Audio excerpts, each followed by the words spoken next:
Renungi baik-baik apa yang saya sampaikan.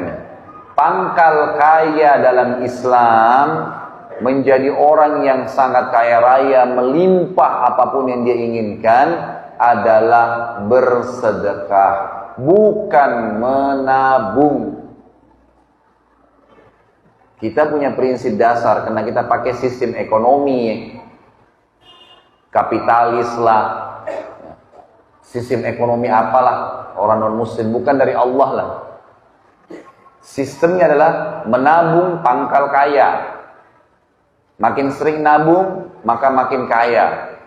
Ini dalam Islam tertolak, nggak ada. Pangkal kaya keluarin di jalan Allah, tuh kaya akan datang. Perhatikan, beda sekali. Orang yang nabung sibuk dengan tabungan, bukan tidak boleh ya, boleh nabung, tapi bukan seperti umumnya orang. Kalau dia nabung sudah punya 1 juta mau 10 juta, 10 juta mau 100 juta, 1 juta mau 1 miliar. Dan orang kalau targetnya begitu, susah untuk bersedekah, itu susah. Karena dia harus punya target nabung. Sementara bukan nabung yang mendatangkan kekayaan, bukan, tetapi sedekahnya. Dalil pertama adalah hadis Bukhari, hadis Qudsi. Kata Allah Azza wa Jalla, Nabi SAW bersabda, Allah SWT berfirman, Ya bna Adam, anfik alaik. Wahai anak Adam, sedekah dulu di jalanku, aku akan bersedekah padamu. Keluarin dulu di jalanku, baru aku kasih. Dan ini fakta lapangan banyak ya. Hadis Bukhari, riwayat yang lain kata Nabi SAW, dulu di kalangan Bani Israel ada 2 orang bersahabat. Waktu itu kebetulan keduanya dan masyarakat sekitar wilayah mereka sedang menunggu turunnya hujan dari langit. Peceklik, panas. Si A, dari 2 orang ini, anggaplah si A dan si B, kita kasih inisial. Karena Nabi SAW mengatakan 2 orang saja, supaya mudah dipahamin, si A dan si B. Si A ini melihat ada awan, gumpalan awan hitam lewat di atas kebunnya.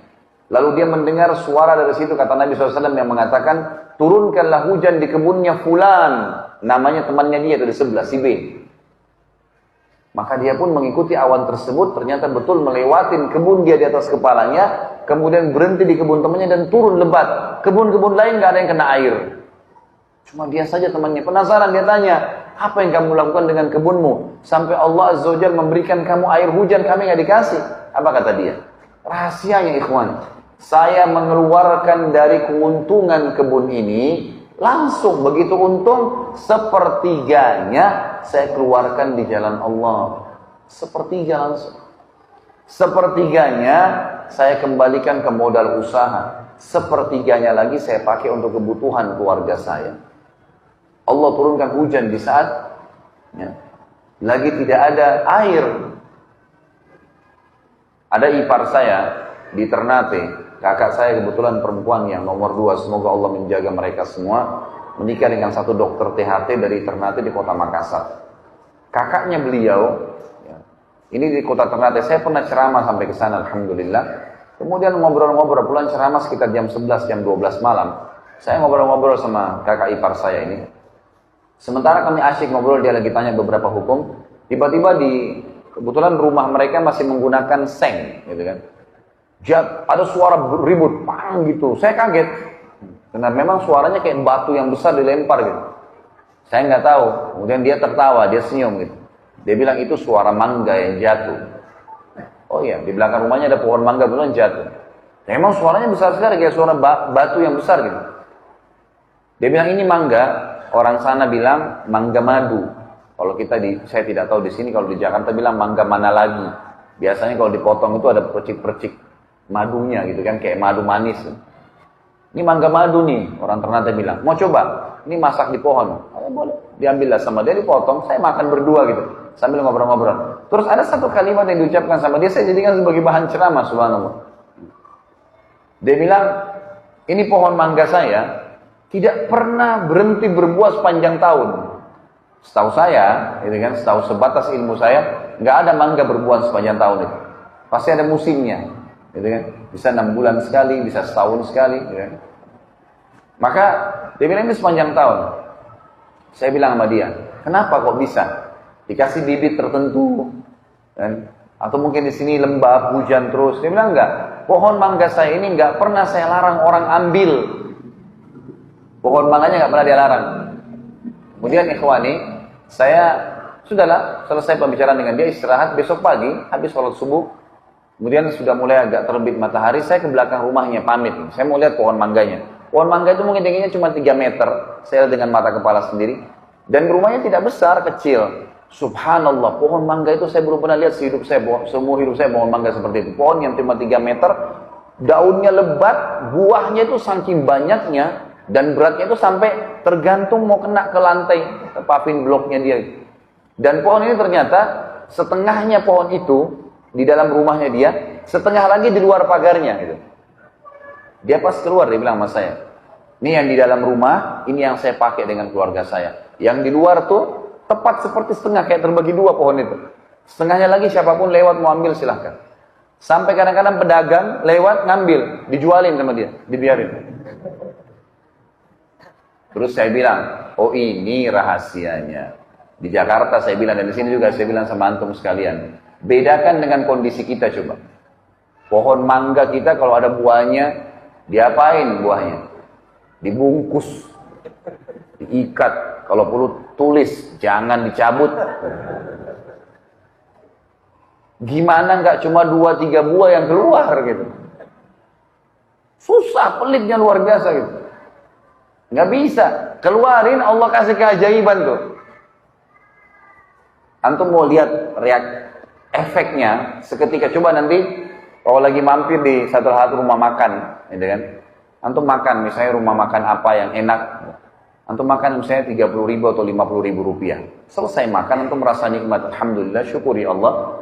Kemudian coba beli makanan yang seperti antum makan, persis sama. Lauknya sama, nasinya sama-sama, persebungkus, satu lengkap, keluar cari siapapun kasih. Niat sedekahin sebagai tanda syukur karena Allah sudah kasih saya ini, saya balas dengan itu. Lihat bagaimana responnya Allah nanti datang rezekinya.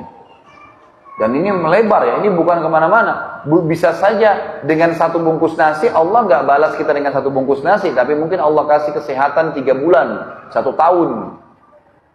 Mungkin nanti ada yang traktir kita makan berulang-ulang, mungkin macam-macam. Ada kisah yang menarik, kisah ulama tabi'in yang bernama Abdullah ibn Mubarak. Abdullah ibn Mubarak rahimahullah terkenal ulama tabi'in yang masyhur dengan kesolehannya, dan dia bersahabat dekat dengan ulama tabi'in yang lain bernama Fudail bin Iyad radhiyallahu rahimahullah semuanya. Ini 2 orang ini terkenal sekali. Jadi hampir subhanallah, apalagi kalau berbicara tentang masalah tazkiyatun nafs, ya, kesucian hati, jiwa. Ini 2 orang ini selalu muncul namanya nih. Abdullah bin Mubarak dan Fudail bin Iyad. Ini 2 orang saling bersahabat. Tentu ada kisah-kisah masa lalu mereka, tapi saya bahas langsung ke the point. Ada satu perilaku yang menarik nih. Keduanya ini kebetulan orang kaya raya, pengusaha, ya. Tentu Fudail bin Iyad dulu ini bekas perampok, tapi sadar. Ada kisah sendiri bagaimana dia sadar ya. Saya nggak bahas itu. Setelah dia sadar, dia belajari agama, dia mulai hafal Quran, jadi ulama, dan akhirnya jadi pengusaha. Bersahabat dekat dengan Abdullah bin Mubarak. Ada satu tradisi yang mereka lakukan menarik nih. Jadi Abdullah bin Mubarak sama Abdullah bin Iyad ini suka janjian. Sholat subuh kita sholat di masjid ayah, misal contoh. Ya. Kemudian duhur, asar, maghrib kita pisah tempat. Misalnya nanti Abdullah bin Mubarak bilang sama Fudail bin Iyad, nanti kamu duhur, asar, maghrib, kamu sholatnya di masjid B, C, D. Nanti saya sholat di masjid E, F, G. Di Isya, nanti kita ketemu di masjid H. Jadi subuh mereka satu masjid, Isya mereka satu masjid. Jadi 3 waktu sholat mereka pisah. Jadi kalau temannya sholat di masjid ini, dia sholat tempat lain. Untuk apa? Di 3 waktu sholat itu, duhur, asar, dan maghrib, tidak meluangkan waktu terlalu banyak. Habis sholat 5 waktu, khusus saja, mereka itu selalu janjian untuk mencari siapa orang yang masih tinggal di masjid dan ibadah apa yang sedang dikerjakan. Misal, ada orang di pinggir masjid sana lagi baca Quran, didatangin sama dia. Kenapa anda baca Quran? Apa motivasinya? Oh ini. Jadi dia dapat ilmu lagi. Ada orang di sana di ujung sujudnya lama. Ditanya sama dia, kenapa anda sujud lama? Apa motivasinya? Ada yang apa saja ibadah yang dia lihat di masjid itu saja. Kalau nggak ada ya sudah. Tapi kalau ada, Duhur, asar, maghrib. Nanti isya mereka saling sharing. Nih tadi saya ketemu ini nih, tadi saya lihat begini. Jadi tiap hari selalu dapat kisah-kisah baru gitu. Dari orang-orang yang melakukan ibadah. Untuk meningkatkan kualitas ibadah mereka. Dan ini satu perilaku yang luar biasa ya. Saya sarankan ikhwani diri saya dan juga diri antum sekalian. Tentu kalau saya bilang ikhwani, kalau kita globalkan masuk semua akhwat ya. Jadi ini akhwatnya jangan tersinggung di atas. Jadi ini semuanya ya. Kita harus memahami satu poin dalam ibadah, jangan stuck di satu level, tapi kualitas ibadah tingkatkan. Firman Allah Subhanahu wa taala, saya kembali ke kisah bulan Mubarak. Firman Allah Subhanahu wa taala, "A'udzubillahi minasyaitonir rajim. Innallaha la yughayyiru ma biqaumin hatta yughayyiru ma bi anfusihim." Allah tidak akan mengubah keadaan satu kaum sampai mereka mengubah diri mereka sendiri. Apa kata ulama tafsir? Ini dari buruk menjadi baik. Ini sudah umum orang tahu. Misal, dia dari berbuat dosa kepada sadaran taubat. Ini sudah umum orang tahu. Tapi banyak orang tidak tahu, masuk dalam ayat ini, sudah baik menjadi lebih baik. Ini masuk di dalamnya. Kalau antum setelah ikut pengajian sunnah, udah paham sunnah Nabi SAW, kemudian merasa puas dengan ibadah yang sudah dikerjakan, tidak berusaha meningkatkan kualitasnya, maka antum akan stuck di situ nanti. Ikhwani, kita dianjurkan untuk meningkatkan kualitas. Selalu berusaha, jangan pernah berhenti menuntut ilmu, jangan pernah berhenti untuk minta dinasihatin, jangan pernah berhenti untuk selalu meningkatkan apapun yang kita kerjakan. Kalau kita biasa sedekah 1.000 rupiah, sekarang kita sedekah 2.000 rupiah. Kalau kita biasa 2.000 rupiah, kita tingkatkan 5.000 rupiah. Kalau sekarang kita terima zakat, tahun depan bagaimana saya mengeluarkan zakat. Selalu beda orang yang punya target dan dia sudah mulai melangkah, Allah akan mudahin tuh. Yang penting dia ubah dulu, dia mulai dulu. Seperti bola salju. Saya kayaknya sadar ini Ustadz umur 35 tahun, 40 tahun. Susah saya hafal Quran. Nggak bisa, jangan bilang begitu. Tidak ada kata terlambat. Mulai dulu, coba dulu. Kita belum coba sudah berhenti, sudah putus asa. Enggak, itu syaitan. Harus begitu. Begini rasionalnya, kalau ada dua orang pegawai, si A dan si B, dua-duanya diterima kerja di satu perusahaan. Dengan gaji tertentu, dengan jam kerja yang sama, juga dengan pekerjaan yang sama misalnya. Bedakan antara orang punya target dengan tidak. Orang yang tidak punya target, ikhwan. Orang yang tidak punya target. Misal si A, dia nggak punya target. Jadi pegawai gaji 2 juta, udah dapat fasilitas sebagai pegawai baju seragam. Udah, dia bilang cukup deh saya begini. Itu nggak salah. Nggak salah dia. Tetapi beda dia dengan si B. Ini si A tadi ya. Ini si B lain. Si B ini begitu masuk di perusahaan, langsung dia petakan perusahaan itu. Jabatan-jabatan yang ada di situ, jenjang-jenjang karirnya, apa saja syaratnya, fasilitasnya apa, dan dia target mencari yang tertinggi. Maka kita temukan nanti si B ini dan si A 10 tahun kemudian, si A tetap dalam kondisi kerjaannya sampai rambutnya sudah ubanan semua, pensiun itu cuman bekerja di situ saja, nggak naik levelnya. Kita temukan si B 10 tahun kemudian sudah jadi direktur perusahaan. Nah, dia punya target. Kalau antum lagi kuliah di kampus, nilai lulus 10 dan nilai tertinggi 10 dan nilai lulus 6, kalau target kita 10, maka pastikan kita bisa insya Allah dengan izin Allah sampai 10, karena kita akan mulai mencari jalan bagaimana sampai ke 10 kan. Kita akan sampai ke 10 atau minimal dekat dengannya 9 atau 8. Kalau kita targetnya 6, nilai pas lulus, maka yang terjadi kita bisa 6 atau di bawahnya. Bisa nggak lulus. Bedain. Kita selalu dianjurkan untuk menaikkan kualitas. Kata Nabi SAW, janganlah seseorang berkata, dulu saya pernah sholat malam. Itu dulu. Dulu saya waktu umur 17 tahun pernah sholat malam selama setahun. Dulu, nggak usah khawatir, tercatat, aman. Allah sudah siapkan sekretaris tanpa digaji di pundak kanan kita. Nyatat semua. Nggak pakai disuruh, dicatat sama dia. Sampai detail-detailnya dicatat. Menghayalnya pun dicatat. Nggak dibayar, nggak diapa. Nggak ada apa-apa. Tapi sekarang, besok, lusa, karena tiap hari punya buku lembaran amal nih. Harus dipikirin tuh. Masalah kualitasnya. Inilah yang dilakukan oleh Abdullah bin Mubarak dengan Fudail bin Iyad. Ringkas cerita ikhwani. Abdullah bin Mubarak satu waktu pergi umrah ke Mekah. Sahabatnya Fudail bin Iyad tinggal di Irak. Mereka tinggal di Irak soalnya. Waktu tiba di Mekah, kata Abdullah bin Mubarak, saya masuk ke Mekah. Begitu saya mau tawaf, pakai baju ihram, saya lihat di dalam sekitar Ka'bah, masyarakat Mekah lagi mau pada ngumpul. Dan pada saat mereka lagi pada ngumpul, rupanya imamnya Masjid Haram dan juga gubernurnya Mekah pada saat itu mengumpulkan masyarakat untuk sholat istisqa. Karena menurut Abdullah bin Mubarak, dalam sejarah sampai di harinya beliau, belum pernah terjadi air di Mekah kering sampai sumur Zam-Zam pun hampir kering pada saat itu. Kecuali pada saat itu. Maka dia bilang, semuanya diajak sholat. Saya pun ikut sholat istisqa. Begitu selesai sholat, imamnya balik ke hadap ke makmum seperti sunnah Nabi SAW, mengingatkan mereka tentang masalah dosa, taubat, agar kembali kepada Allah Azza wa Jalla. Diingatkanlah seperti itu. Maka pada saat dia bilang sementara diingatkan, biasanya kalau doa dan sholat kita diterima, maka minimal mendung, minimal. Panasnya kurang, maksimal turun hujan langsung setelah istisqa. Gitu. Tapi di situ dia bilang, saya tidak lihat ada tanda-tanda itu. Tetap terik matahari, panas. Dia bilang, tiba-tiba mata saya melihat ke salah satu sudut pintu Masjid Haram. Di sana ada satu orang yang masuk, kulitnya hitam pekat, bajunya kumuh biasa sekali. Imamannya sudah tua, sudah lusuh. Masuk mencari salah satu sudut Ka'bah yang tidak ada orang sholat di situ. Jadi misal kita ibaratkan, maaf, HP ini Ka'bah, maka misalnya ada sisi di sekitar sini, ya, yang orang sholat, dia cari sudut yang tidak ada orang, supaya tidak ketahuan gitu. Karena waktu itu jumlah masyarakat masih sedikit.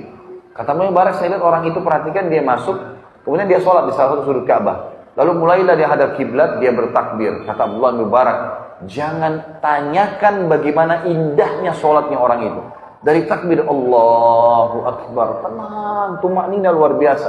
Baca tenang, ruku Allahu Akbar, tenang, dinikmatin semua gerakannya. Karena memang setiap gerakan dan bacaan berpahala, ikhwan.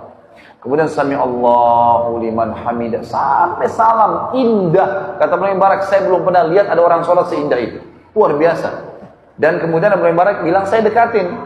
Tapi orang itu tidak tahu lagi didekatin dari belakang.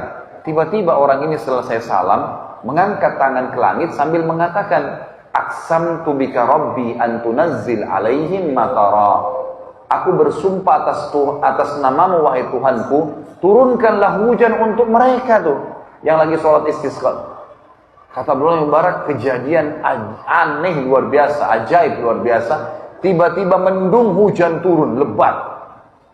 Orang-orang di sana bersorak gembira, bersyukur sama Allah. Mereka pikir hujan turun karena sholat mereka. Abdullah bin Mubarak bilang, tapi saya yakin bukan karena mereka, karena orang ini.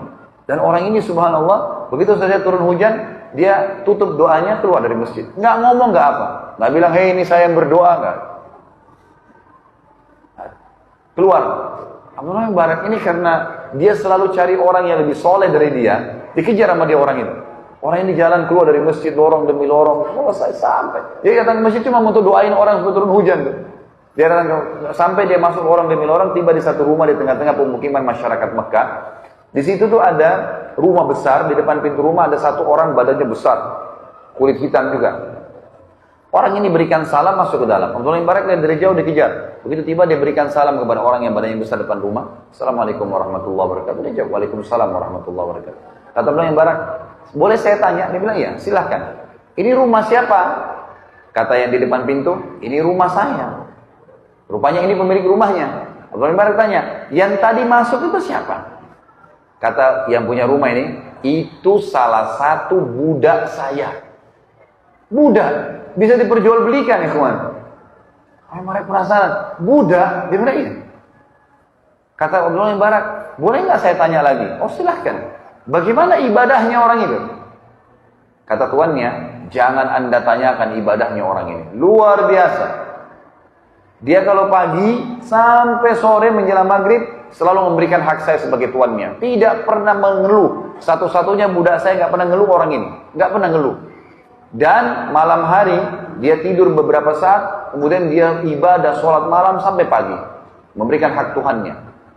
Dan yang luar biasa kata tuannya, ini saksi bahasan kita. Berhubungan dengan poin yang kedua masalah infak. Jadi tuannya bilang, kalau saya memberikan gajinya 2 dirham. Kalau kita misalnya hitung satu dirham itu 5.000 rupiah, berarti 10.000 rupiah saja. Gitu. 2 dirham gajinya saya kasih, maka gitu kan, dia mengeluarkan 1 dirhamnya untuk orang susah, orang miskin, dan 1 dirham dipakai sama dia. Bisa ditangkap tidak maksudnya? Kalau antum terima gaji 1.500.000 dikeluarin untuk orang susah. Padahal antum susah. Jadi ternyata mengeluarkan sedekah tidak butuh tunggu kaya. Sampai kapan antum mau tunggu kaya baru sedekah? Tapi di sini kita lihat dia mengeluarkan setengah gajinya, ikhwan. Ini gak gampang ini. Setengah gaji dikeluarkan sementara dia susah. Kata Abdullah bin Mubarak, itu sebabnya. Boleh nggak saya beli budak ini? Kata tuannya, tuan rumahnya bilang apa? Maaf, saya nggak jual. Budak ini banyak berkahnya. Maka Abdullah bin Mubarak bilang, saya Abdullah bin Mubarak. Cuma zaman dulu nggak ada foto, orang nggak tahu bagaimana wajahnya ini. Cuma dengar nama, ini orang alim, ulama besar nih. Ya, salah satu rujukan tabi'in, belajar dari sahabat langsung. Maka tuannya, orang hitam itu bilang, Anda Abdullah bin Mubarak dari Irak? Dia bilang, iya. Kalau gitu saya jual. Udah, ini orang soleh nggak masalah, dijual lah. Abdullah bin Mubarak niatnya ingin membawa budak ini kemana? Ke Irak. Ketemu sama temannya, Fudail bin Iyad. Ini ada orang ini luar biasa, angkat tangan ke langit, turun hujan langsung. Satu Mekah semua nggak diijabah, dia diijabah. Di tengah jalan, dalam perjalanan, Abdullah bin Mubarak tidak ngomong apa-apa. Ini budaknya tanya, wahai tuan, maaf bisa saya tahu kita mau kemana? Gitu ya. Maka Abdullah bin Mubarak bilang, mulai sekarang jangan kau panggil saya tuan, karena kau tuan saya. Kata budak itu, kenapa anda bilang begitu? Abdullah bin Mubarak di sini mengakui kekeliruan kecilnya. Dia bilang, saya menceritakan kepada dia, ya, dan saya menyesal kenapa saya ceritakan. Dia bilang, saya mengatakan tadi waktu lagi sholat istisqa di Masjid Haram, saya ikut sholat dan saya melihat tidak ada tanda-tanda diterimanya sholat kami.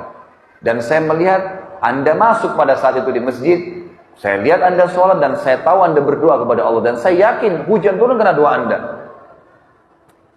Budak ini waktu dengar kalimat tersebut mengatakan, apakah anda melihat itu Tuhan? Dia bilang iya. Kata budak ini apa?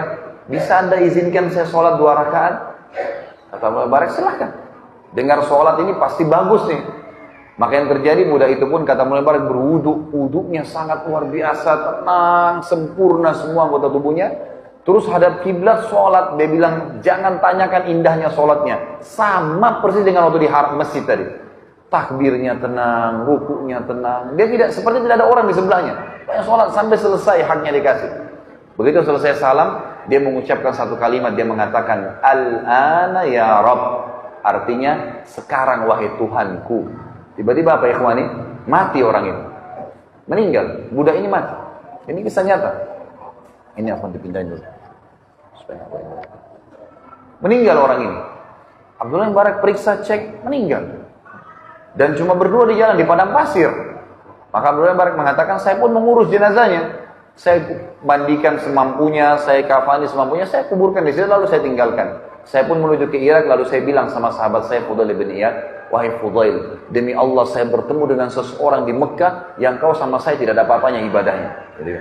Lalu Abdullah bin Mubarak menceritakan kepada kita nih, dia kan tuannya, dia bilang, kemungkinan besar si budak ini, waktu dia berdoa, waktu dia sholat, yang dia sebelum meninggal, dia berdoa dalam sholatnya mengatakan, ya Allah, kalau seandainya ibadahku setelah ketahuan doaku kamu ijabah di masjid itu menjadi riya, matikanlah aku. Kalau seandainya tidak, maka hidupkanlah aku. Makanya dia bilang, Al-ana ya Rabb, sekarang hai Tuhanku, lalu Allah matikan. Dia karena takut riya, maka dia berdoa seperti itu. Tapi saksi bahasa Tuhan, tidak menunggu kaya raya untuk sedekah. Setengah gaji dikeluarin. Dan kalau antum berikan Allah, berikan yang terbaik. Coba, saya mau tes. Jujur tapi ya. Hah? Kalau celengan masjid lewat, antum punya 1000 baru, 1000 tua, yang mana dimasukin? Hah? Senyum-senyum aja nih, gak ada yang nyaut. Banyak orang tidak memahami poin ini. Yang dimasukin 1000 tua. Bahkan kadang-kadang tidak malu subhanallah, dikorek kantongnya cari koin yang paling kecil. Celengannya juga seng, bunyi, teng gitu. Subhanallah. 1000 tua yang antum taruh ini, minta sama Allah apa? Kesehatan, kekuatan, keturunan, selamat dari neraka, masuk dalam surga, rewel. Dengan 1000 tua. Bagaimana bisa? 1000 baru masukkan. 1000 tua pakai belanja di luar sana. Karena itu harta antum yang sebenarnya itu. Kata Nabi SAW dalam hadis Bukhari Muslim, hartamu yang sebenarnya yang kau infakkan di jalan Allah. Karena itu Allah akan pelihara itu. Dalam hadis Bukhari yang dikatakan Allah memelihara sedekah seseorang di antara kalian seperti menanam sebuah pohon di sebelah arsy-Nya, gitu kan? Sehingga tumbuh menjadi pohon yang besar dan memiliki ranting-ranting dan buah yang banyak. Jadi kita akan panen pahala yang besar. Yang hartamu yang bukan sebenarnya yang kau habiskan untuk makanan, minuman dan pakaianmu. Itu hadis sahih. Jadi banyak manusia yang nggak sadar nih. Kalau antum lihat orang fakir miskin ikhwani, dan mereka lewat, ya, beda pahalanya. Kalau kita sebelum diminta sudah memberi, dengan kalau diminta baru kita beri, beda nih. Beda pahalanya orang sebelum tidur niat sholat malam, dengan orang kebetulan bangun mau sholat malam. Sama-sama dapat pahala tapi beda. Punya nilai plus. Perlu difahamin poin ini. Ini penting sekali, ikhwan.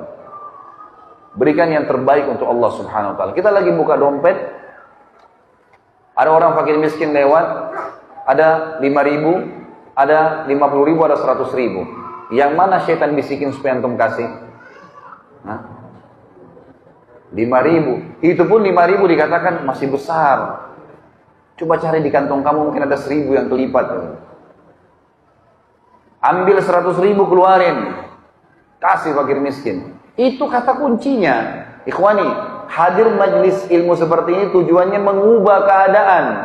Ini bukan testimoni, tes hadir atau seremoni ngeramaikan, bukan.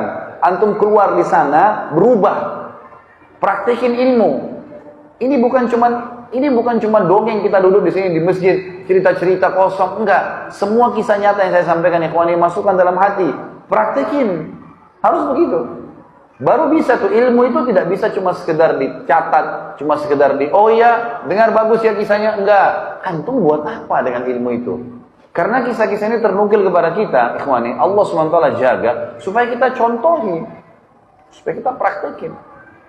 Mulai sekarang sedekah yang terbaik, keluarkan. Jangan tunggu kaya raya. Kalau orang kaya cuma keluarin, subhanallah, kadang-kadang saya tegur jemaah saya di Jakarta. Di lampu merah Jakarta biasa ada orang minta tuh. Ada fakir miskin susah, bajunya sudah rusak, kesian kotor, ya Allah, sudah luar biasa. Itu mobilnya mewah. Begitu ketok-ketok kaca, dibuka sedikit kacanya. Dikeluarin jarinya, yang keluar koin 500 rupiah. La ilaha illallah. Mobil mewah, cerminnya lagi ditutup, sudah dibuka, gak mau lihat orang susah itu. Buka cermin antum tuh, ambil uang 5.000, 10.000, kasih ke tangannya dia. Kalau sesama jenis, salaman sama dia, ya kawan. Jangan sampai masukkan dalam hati. Siapa dalam kesombongan, siapa dalam hatinya ada sifat sombong seperti biji sawi, tidak akan cium bau surga. Kata Nabi SAW dalam hadis Bukhari yang lain, innama turzaquna li fuqaraikum. Kalian dikasih rezeki justru karena orang-orang susah kalian tuh. Mereka-mereka itu. Ibnu Abbas kalau nggak mendapatkan ada yang datang minta-minta ke rumahnya, beliau keluar radhiyallahu anhu cari orang lalu dikasih. Gak ada orang yang gemar bersedekah itu kemudian miskin, gak ada. Saya menceritakan ayah saya pribadi di kota Makassar. Semoga Allah menjaga beliau sekarang masih hidup, alhamdulillah. Dan beliau tidak hadir. Dan ini bukan masalah riya, tapi saya mengambil pelajaran. Ayah saya punya satu tradisi, ikhwani, yang saya terharu betul, luar biasa gitu. Di kota Makassar, dari sudah lama ini, sudah hitungan tahunan. Saya sudah tidak tahu berapa puluh tahun dijalankan oleh beliau. Umurnya sekarang sudah 80 tahunan gitu. Beliau selalu setiap pagi, habis sholat duha, jam 8:30, jam 9 keluar. Kadang-kadang beliau bawa mobil sendiri atau memang ada yang temanin, ada sekretarisnya yang temanin gitu, dari yayasan di Makassar. Itu subhanallah beliau keliling satu kota Makassar tuh. Ada tempat-tempat tertentu yang didatangi oleh beliau itu orang-orang kusta. Banyak sekali jumlahnya. Di tempat itu mereka kumpul. Lalu ayah saya datang dan yang dikeluarkan selalu diminta dari bank uang-uang yang baru. Memang tidak besar, uang 2.000, uang 5.000, uang 10.000, uang 20.000, tapi uang baru. Kemudian ayah saya punya satu hal yang sering beliau lakukan, itu beliau selalu taruh minyak wangi di tangannya, pakai minyak wangi jadi wangi. Jadi uang ini kalau disentuh jadi wangi gitu. Dikasih ke orang-orang fakir miskin ini. Saya sampai syuting gitu. Setiap dikasih dalam bahasa-bahasa Makassar biasa disebutkan gitu kan. Dia berdoa, semoga nanti Pak Haji dipanjangin umurnya, semoga nanti banyak rezekinya, selalu. Kalau saya hitung ikhwani, kalau saya hitung pribadi ya, itu beliau keluarkan satu hari bisa tidak kurang dari 700 sampai 1 juta rupiah. Itu selalu dikurangin. Padahal keadaan ekonomi bukan seorang miliarder, bukan. Tapi subhanallah sampai sekarang, saudara-saudaranya beliau, paman-paman kandung saya sendiri, itu yang dulunya kaya raya sekarang malah jatuh semua. Ayah saya yang tidak punya kerjaan, beliau dulu di pesantren di Makassar gitu kan. Itu subhanallah malah terus, tidak pernah berhenti rezekinya. Sedekahnya terus berjalan tuh. Kenapa?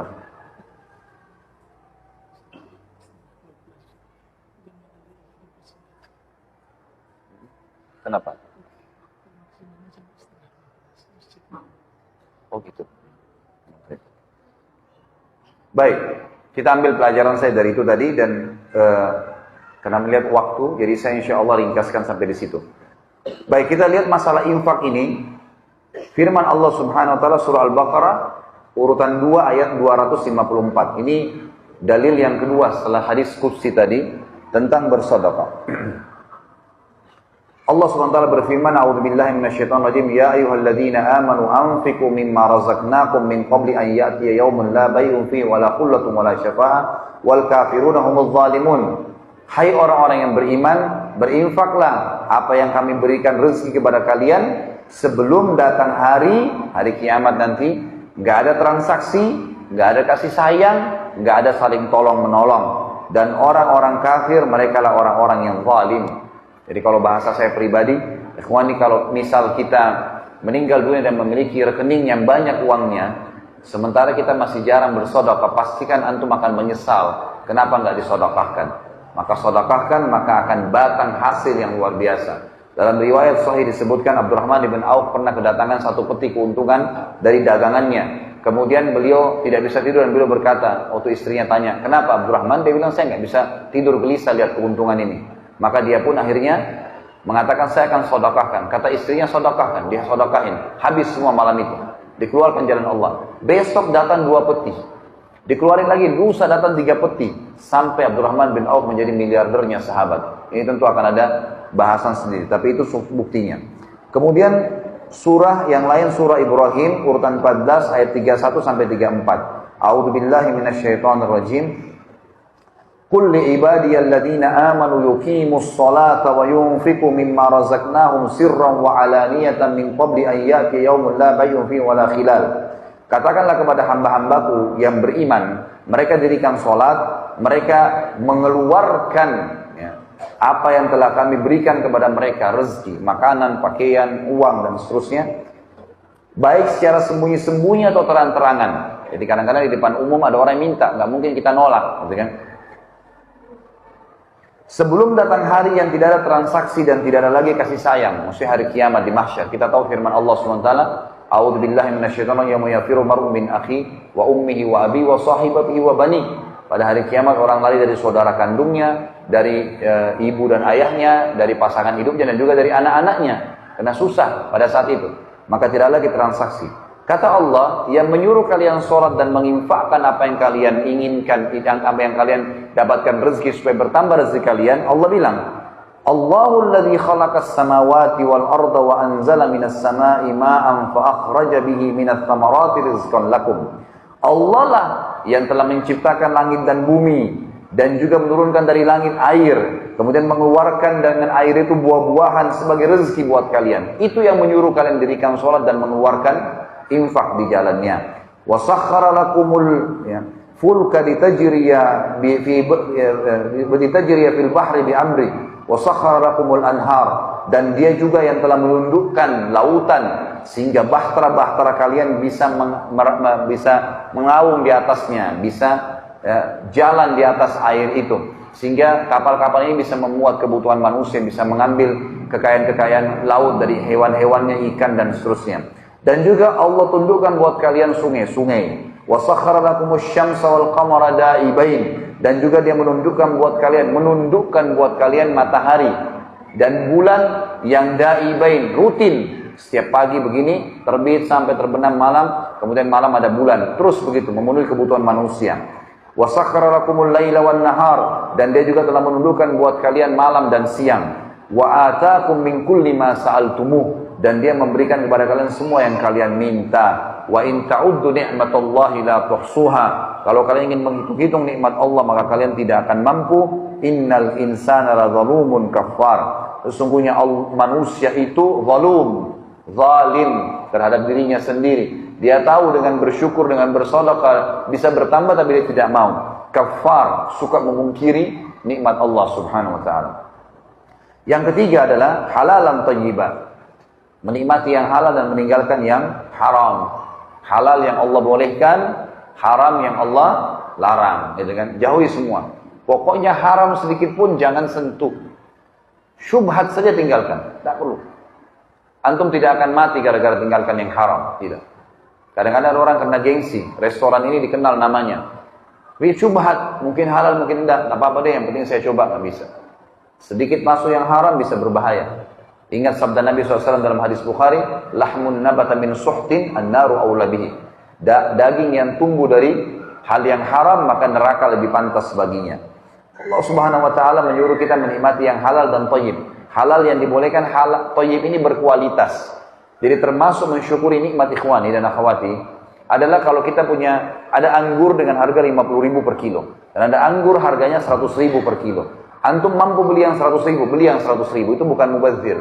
Tapi itu termasuk bagian dari syukur nikmat. Termasuk bagian dari syukur nikmat. Kita pengen baju, ada baju harga 50.000, ada baju 100.000. Dan kita mampu beli yang 100.000, beli yang 100.000, nggak apa-apa. Yang penting dalam kaidahnya ulama bilang, la ifrat wa la tafrit. Ifrat itu terlalu berlebihan, dan tafrit terlalu pelit. Berada di tengah-tengahnya. Tidak perlu juga kita punya 100 lembar baju. Tidak perlu juga kita punya 10 mobil, tapi boleh dalam Islam menggunakan kendaraan yang mewah, rumah yang bagus, memakan makanan yang berkualitas, itu semua diperintahkan dalam agama. Pernah Abu Hanifah kedatangan seseorang muridnya, yang berantakan bajunya, rambutnya juga berantakan, hadir di majelisnya. Abu Hanifah rahimahullah seorang ulama mazhab 4, salah satunya dan terkenal dengan kekayaannya. Beliau pedagang, pemasok terbesar di Irak waktu itu, sutra, kain sutra. Imam Abu Hanifah selesai bubar pengajian, melihat orang itu masih ada, lalu dipanggil. Kata Imam Abu Hanifah rahimahullah, coba kamu ke mihrab, angkat sejadah saya, ambil apa yang dibawa sejadah. Maka orang ini pun datang, mengangkat, ternyata di bawah ada sekitar 500 dirham uang. Lalu kata orangnya di bawah, ini imam. Imam ini kayak kita sekarang kiai atau guru gitu. Ini, kata Abu Hanifah, ambillah, perbaiki keadaanmu. Ambil. Imam Abu Hanifah mau sedekahkan gitu. Orang itu tiba-tiba mengatakan kalimat yang aneh gitu. Dia bilang, tapi saya orang kaya imam, saya nggak butuh. Kata Abu Hanifah, kalau begitu, melihat keadaannya dia berantakan, bajunya kotor, rambutnya berantakan. Maka Imam Hanifah mengatakan, mana kau dari sabda Nabi SAW? Inna Allah yuhibbu an yara athara ni'amihi ala abdi. Allah suka melihat bekas nikmatnya pada hambanya. Jadi di sini kita dibolehkan. Jangan pernah antum mengatakan dengan pakai baju kumuh, baju kotor, makan roti kering bagian dari Islam. Sama sekali tidak. Nabi SAW menggunakan baju dari kain kutun Yaman. Nabi SAW memiliki kuda yang terbaik. Nabi SAW suka menjaga kebersihan dan wangi badannya, pakaiannya, dan seterusnya. Gitu kan? Tapi Nabi SAW tidak berlebih-lebihan. Tidak berlebih-lebihan. Allah SWT mengatakan tentang masalah ini dalam surah Al-Ma'idah, urutan 5 ayat 87 sampai 88. A'udzu billahi minasyaitonir rajim. Ya ayyuhalladzina amanu la tuharrimu thayyibati ma ahallallahu lakum wa la ta'tadu. Hai orang-orang yang beriman, jangan kalian haramkan kebaikan-kebaikan. Maksudnya, gara-gara mau perhitungan, akhirnya tidak mau beli makanan yang lebih enak. Nggak boleh. Asal jangan beli berlebihan. Jangan mubazir. Gitu kan? Jangan kalian haramkan kebaikan-kebaikan yang telah Allah halalkan buat kalian. Dan jangan ta'tadu. Jangan beli berlebihan. Inna Allah la yuhibbul mu'tadin. Allah tidak suka dengan yang berlebihan. Wa kulu mimma razaqakumullahu halalan thayyiba. Makan, minum, nikmatin apa yang telah Allah siapkan sebagai rezeki yang halal, yang boleh dan thayyiba, yang berkualitas. Wattaqullaha alladzi antum bihi mu'minun. Bertakwalah kepada Allah yang kalian kepadanya beriman. Dalam surah An-Nahl urutan 16 ayat 114, Allah SWT juga berfirman, A'udzubillahi minasyaitonirrajim. Fakulu mimma razaqakumullahu halalan thayyiban washkuru ni'matallahi in kuntum iyyahu ta'budun. Makanlah dan minumlah apa yang telah Allah jadikan sebagai rezeki kalian yang halal, yang dibolehkan saja, dan thayyibah, serta yang berkualitas. Dan bersyukurlah, syukuri nikmat-nikmat Allah itu kalau kalian kepadanya menyembah.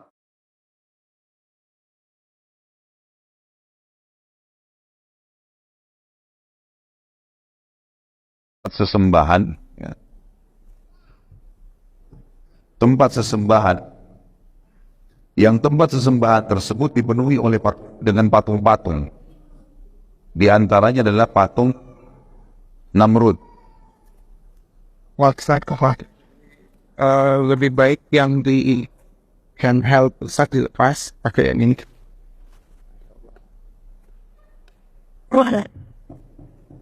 Ya, baik, ini makin konflik dari baik. Bismillah. Dengar tak? Udah sampai mana?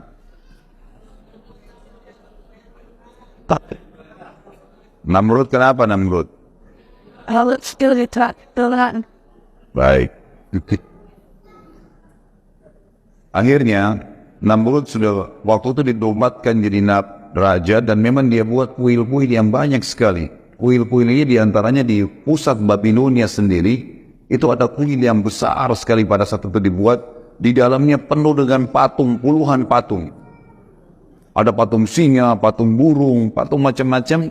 Dan di tengah-tengah kuil, di ujung sekali, itu patungnya Namrud. Selalu begitu dia buat kuil, harus ada patung dia. Jadi masyarakat yang tidak sempat datang ke istananya untuk menyembah, itu datang ke kuil-kuil ini. Kasih sesajen, mohon-mohon, menyembah selain Allah. Ibrahim alaihissalam dinobatkan oleh Allah SWT menjadi nabi di umur 40 tahun. Lalu kemudian kisah beliau adalah beliau masuk di Babilonia. Tinggal di luar Babilonia tadinya, di hutan, sekitar hutan, kemudian beliau masuk ke Babilonia.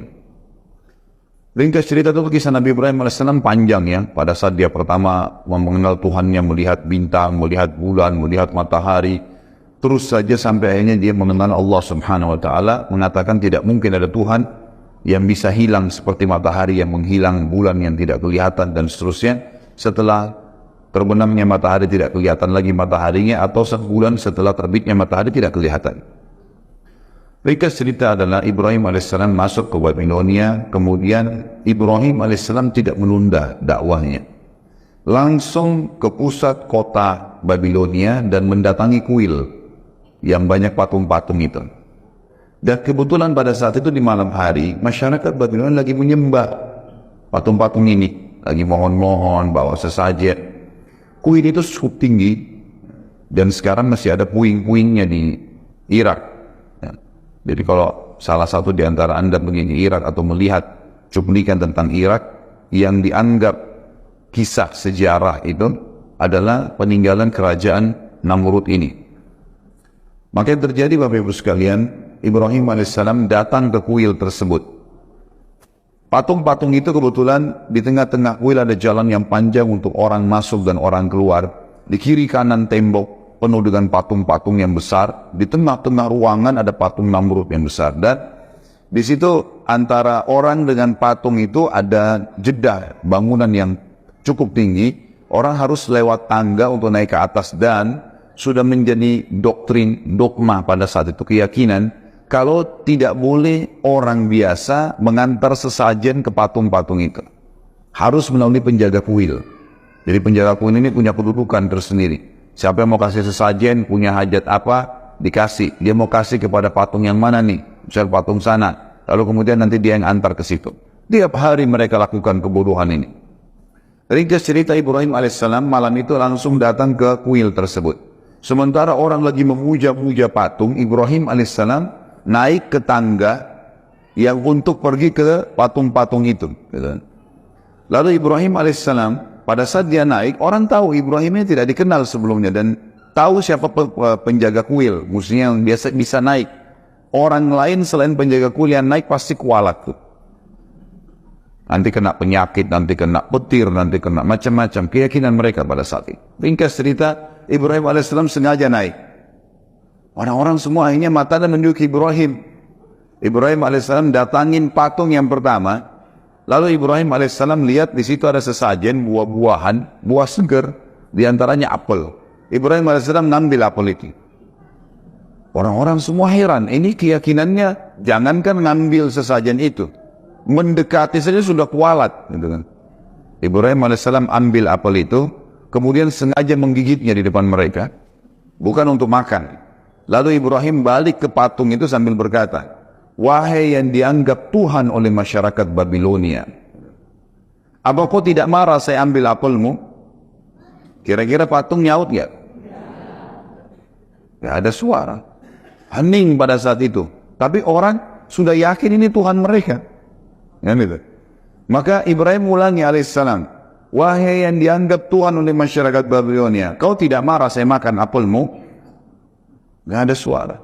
3 kali, wahai yang dianggap Tuhan oleh masyarakat Babilonia, yang selalu dipuji, kau tidak marah saya ambil apelmu? Gak ada suara. Ibrahim melakukan gerakan yang lebih lagi daripada itu. Apel yang sudah digigit tadi dilempar ke wajahnya patung itu. Jatuh apel, ini penghinaan luar biasa. Jatuh apel tersebut sudah pasti tidak ada apa-apa. Lalu dia balik lagi, wahai yang dianggap Tuhan masyarakat Babilonia, kau tidak bisa lawan saya sudah lempar wajahmu dengan apel ini. Sudah saya ambil apelmu, saya lempar lagi wajahmu. Gak ada suara tentunya. Makin hening suasana. Ini yang hadir di kuil-kuil ini besar sekali. Bisa menampung sampai ribuan orang. Dan Ibrahim AS melakukan gerakan ini luar biasa di malam yang memang mereka lagi puncaknya beribadah lah. Lalu Ibrahim AS tidak cukup situ, pindah ke patung sebelah, lakukan hal yang sama. Patung sebelah sama, terus dikelilingi semua puluhan patung itu.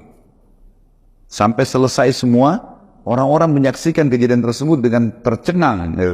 Lalu Ibrahim balik ke arah mereka mengatakan, wahai masyarakat Babilonia, apakah kalian tidak punya akal menyembah patung-patung yang kalian pahat sendiri, yang kalian buat sendiri matanya, tidak bisa berbuat apa-apa? Bukankah saya sudah buktikan ke kalian, saya ngambil sesajen yang kalian kasih, mereka tidak bisa marah, saya lempar ke wajahnya, mereka tidak bisa marah, dan saya bahkan bisa menghancurkan tuhan-tuhan kalian dengan tangan saya. Orang-orang Babilonia hening semua. Kata Ibrahim, yakinlah dan percayalah, saya utusan Allah dan Allah Tuhan kalian yang menciptakan langit dan bumi ini. Dialah yang harus ditundukin. Orang semua tenang, gak ada yang bicara. Bingung antara iya atau tidak. Ini baru ucapan pertama dakwah Nabi Ibrahim AS. Maka mereka pun akhirnya ada yang diam terus keluar dari kuil. Kata Ibrahim AS, demi Allah kalau kalian tidak mau meninggalkan menyembah berhala-berhala ini, maka saya akan melakukan tipu daya terhadap Tuhan-Tuhan kalian. Mereka keluar dari kuil. Ibrahim AS turun juga dari tempat tersebut. Tidak ada yang berani menyentuh Ibrahim, karena Ibrahim ini sudah mengalahkan Tuhan mereka. Berarti ini bahaya, lebih berbahaya Ibrahim daripada Tuhan, gitu kan? Mereka tidak ada yang berani dekat dengan Ibrahim AS. Ibrahim keluar, ngambil kampak, kembali lagi masuk. Tapi orang-orang sudah bubar semua nih, tinggal penjaga kuil pada saat itu. Ibrahim AS naik kuil ini, patungnya dihancurin semua, dipotong tangannya, dipecahin kepalanya, potong kakinya, semua dirusakin sama Ibrahim, berantakan. Penjaga kuil sendiri ini tidak berani, tetap masih menganggap Tuhan. Ini sudah puluhan tahun keyakinannya. Dihancurin semua sama Ibrahim AS, lalu kepala patung itu, tangannya, kakinya ditumpukin di patungnya Namrud yang besar. Lalu kampak yang Ibrahim pakai AS menghancurkan tadi ditaruh di tangannya patung Namrud. Udah Ibrahim AS pergi. Besok pagi mereka mau ritual lagi, bawa lagi sesajen, berantakan semua kuil tersebut. Mereka bilang, siapa yang buat nih? Kok bisa terjadi begini pada Tuhan-Tuhan kami? Penjaga kuil bilang, tuh anak muda yang semalam tuh, Ibrahim. Panggil Ibrahim, panggil Ibrahim. Begitu Ibrahim datang, mereka mengatakan, Al-Quran menceritakan, anta fa'alta hadha bi'alihatina ya Ibrahim. Apa kau yang buat ini terhadap Tuhan kami wahai Ibrahim? Apa jawab Ibrahim? Yang pegang kampak itu siapa? Kok tanya saya? Itu kampak kan di tangannya patung yang besar. Tanya kalau dia bisa ngomong, gitu kan? Maka Allah mengatakan mereka pun kembali ke diri mereka sendiri. Benar nih. Gitu. Nggak mungkin Tuhan tidak bisa membela dirinya, dan juga tidak mungkin secara akal dia bisa sebenarnya menghancurkan yang lainnya. Lalu kata mereka, badan kondisi hening semuanya, mereka ada satu orang yang nyaut, ini kita harus lapor kepada Tuhan kita yang paling besar, Namrud. Namrud kebetulan punya tradisi Bapak Ibu sekalian, setiap pagi dia selalu setelah mandi rapi segala duduk di singgasananya, ada gorden yang nutupin antara dia dengan orang-orang di depannya. Begitu selesai dia duduk, sudah rapi semua, singgasananya sudah rapi, mahkota sudah rapi di muka godaan tersebut. Begitu di muka, maka seluruh orang yang ada di depannya sujud kepada dia. Bertahun-tahun mengatakan, wahai Tuhan Namrud, termasuk istri dan anaknya. Setiap pagi, gitu kan? Mengatakan, wahai Tuhan yang Namrud, Tuhan Namrud, dia bisa tidak lagi mengatakan Raja Namrud, Tuhan. Dan itu terjadi bertahun-tahun. Ibrahim alaihissalam waktu diancam begitu, kita mau lapor kepada Tuhan kita terbesar. Kata Ibrahim, gak usah lapor, saya ke sana. Saya mau langsung ke istananya Namrud. Ibrahim alaihissalam pergi ke sana sendirian. Orang-orang berbondong-bondong masuk, banyak istananya Namrud besar, orang banyak mau sujud kepada Namrud. Karena setiap sujud minta apa-apa dikasih, minta makanan, minta uang, minta apa saja dikasih sama Namrud. Maka pada saat diangkat tirainya, Namrud sudah mulai kelihatan, orang semua sujud, Ibrahim AS tidak sujud, berdiri sendiri. Namrud heran, 40 tahun tidak pernah ada orang membangkang, baru kali ini. Dia tanya, siapa kamu ini berani benar nggak sujud dengan saya? Ibrahim AS nabinya Allah. Dan ini sudah berkarat nih penyakit, gitu kan? Maka tidak bisa lagi dengan cara yang pelan. Kata Ibrahim AS dengan tegas, wahai Namrud, bukan lagi wahai raja, apalagi Tuhan, dipanggil namanya. Anak istrinya saja nggak berani panggil namanya Namrud, Tuhan Namrud. Wahai Namrud, dari mana kau mengaku sebagai Tuhan? Kamu manusia biasa seperti saya. Kamu punya dua mata, saya juga punya dua mata. Kamu punya dua kaki, punya dua tangan, saya juga sama. Kamu juga sama seperti saya. Lahir dari rahim seorang wanita, kemudian bayi, anak-anak, remaja, tua seperti kamu sekarang, dan kau juga akan mati. Tuhanku dan Tuhanmu, serta Tuhan segala sesuatu ada namanya Allah. Allah itu menghidupkan dan mematikan. Kita bayangkan di posisi Namrud. Kaget luar biasa, belum pernah ada yang bantah ketuhanannya seperti ini. Tapi dia tidak mau tunjukkan, dalam kondisi itu dia tidak mau tunjukkan kalau dia ini terkalahkan. Maka dia bilang, wahai Ibrahim, kau ngaku punya Tuhan, dan Tuhanmu itu kau bilang tadi menghidupkan dan mematikan. Saya juga Tuhan yang bisa menghidupkan dan mematikan. Apa kau mau bukti? Kata Ibrahim, tentu saja. Silahkan buktikan. Dia bilang, ada satu pengawalnya, dia bilang, tangkap siapa saja lewat depan istana. Sekarang, dua laki-laki yang lewat, siapa saja tangkap. Ditangkaplah dua orang, masuk. Kemudian kata Namrud, bunuh yang satu biarin pergi. Dan kasih hadiah apapun yang dia mau. Dibunuhlah yang satu biarin pergi. Kata Namrud, lihat, saya mematikan dan saya menghidupkan. Gitu kan. Benar nggak ini pemikirannya? Ini konyol ini. Karena orang yang disuruh pergi sudah hidup sebelumnya. Ini orang yang mati memang sudah sunnatullah, ditusuk ya mati gitu kan. Tapi dia pakai akalnya sebagai manusia, tidak mau kalah gitu kan. Lalu Jibril AS datang membisikkan kepada Ibrahim, ini orang ini sudah kufur kepada Allah, nggak bisa lagi. Kamu memberikan contoh di bumi ini, dia akan cari terus akal. Coba kasih contoh di langit. Kata Ibrahim, wahai Namrud, kalau begitu, Tuhanku dan Tuhanmu, dikatakan Tuhanmu Allah, setiap pagi menerbitkan matahari dari timur terbenam di barat. Apa kau bisa? Ini matahari tiap hari terbit, tiap hari terbenam. Bisa kamu lakukan? Kalau tadi kan dikasih contoh manusia. Diam, kata Allah, fabuhital ladzi kafar. Maka orang kafir itu terdiam, tidak bisa ngomong. Dalam keadaan marah dia, tidak punya jawaban, dia mengatakan, tangkap nih orang, Ibrahim, penjarakan. Meeting cepat sama orang-orang pejabat-pejabatnya, kumpul, lalu kemudian bermusyawarah. Nih diapakan nih Ibrahim? Saya mau Ibrahim dibunuh, tapi jangan mati biasa. Kalau cuma tusuk penggal kepalanya udah biasa itu. Cari mati yang luar biasa, yang spektakuler, yang bisa membuat orang lain taubat. Tidak ada lagi yang mau buat seperti itu. Musyawarah sampai seminggu muncul ide. Waktu itu Ibrahim sambil di penjara alaihissalam. Muncul ide buat api, bakar. Tidak ada cara membunuh manusia menyakitkan mengalahkan api. Karena kalau dibakar, terbakar kulitnya, dia teriak kesakitan sampai mati, dan matinya lama lagi. Itu yang paling efektif. Namrud bilang, baik, keluarkan semua biaya, kerahkan semua tenaga, buat api, bukan api 2-3 meter tingginya, diameternya misalnya, ukuran tempatnya enggak, dibuat sekitar 30-40 siku ke langit. Jadi sekitar 17,5 meter. Untuk membunuh manusia, bakar api unggun saja sudah bisa dibakar. Tapi ini enggak, dia buat api yang luar biasa, supaya seluruh masyarakat dunia bisa menyaksikan. Dibuatlah tumpuan yang tinggi, kemudian di tengah-tengahnya dipenuhi dengan api bara besar sekali, dan itu dibuat sengaja tinggi sehingga orang dari jarak jauh pun bisa melihat, gitu kan. Misal kalau kita bilang di atap ini, kita lihat ini jadikan pondasi, atap inilah tempat api itu, orang dari jauh pun bisa melihatnya. Ringkas cerita adalah dibakarlah api tersebut dengan biaya yang besar, dengan tenaga yang besar. Di sekitar api, Namrud letakkan prajurit-prajurit pilihannya untuk menjaga. Lalu Ibrahim alaihissalam dikeluarkan, kemudian Ibrahim alaihissalam dibuka bajunya, supaya kata Namrud dia bisa merasakan lebih sakit lagi daripada api itu. Waktu Ibrahim alaihissalam akan dilempar dari jarak jauh masuk ke dalam api, gitu kan, maka yang terjadi adalah Ibrahim alaihissalam sempat kedatangan Jibril alaihissalam, dan Jibril berkata, wahai Ibrahim, Allah telah mengutus saya kepada kamu, dan Allah berkata kepada saya bahwasanya Jibril bantulah Ibrahim apapun yang dia mau.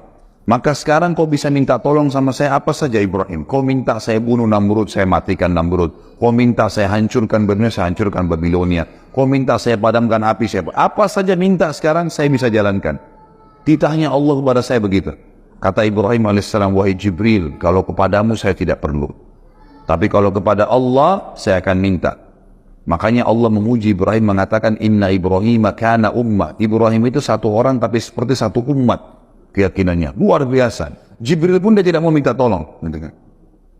Maka dengan setelah itu Jibril pun alaihissalam pergi, lalu berkata Ibrahim alaihissalam, ya Allah, zat yang telah aku imani secara gaib, nggak kelihatan, gitu kan? Nggak ditahu Allah itu, tidak kelihatan, cuma bisa dirasakan keberadaannya, kan gitu.